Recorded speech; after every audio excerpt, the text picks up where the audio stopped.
naghahanap kayo ng mga pasaway na motorista, ay kuya, dito po sa Katipunan Avenue, Quezon City, ay sandamakmak ang mga makukulit, matitigas ang ulo, at pasaway na mga motorista. Bakit kanyo?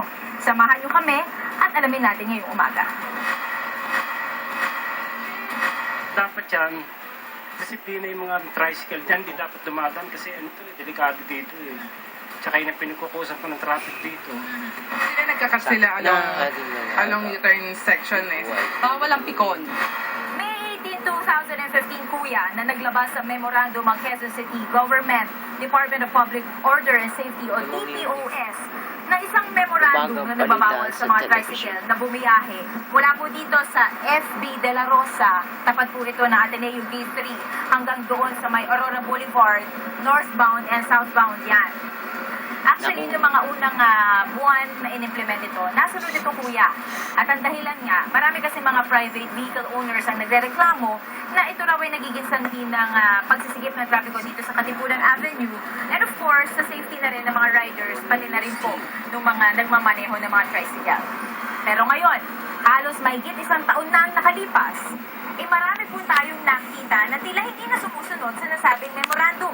In fact, kuya dito sa mismong papasok ng FB De La Rosa, nakikita nyo naman, no tricycle ang pwedeng pumasok. Pero mamaya, masisilip po natin, papakita natin sa inyo, sandamakmak po yung mga tricycle sa bumibiyahe dyan at tila nakalimutan niya ang nasabing memorandum. Nasusunod po ba kaya? Hindi po ma'am. Kasi po ma'am, yung napapansin namin dito, yung mga tricycle po na pupunta po sa may sa mga condominium para maghatid ng mga pasahero ma'am. Inahayaan naman po nila ma'am, kaya hindi na rin po namin ginagalaw. Bawal ang pikon! Minuto, sawayin mo ngayon, mami, ang konti, yan dyan na naman. Kulang sa disiplina nga eh.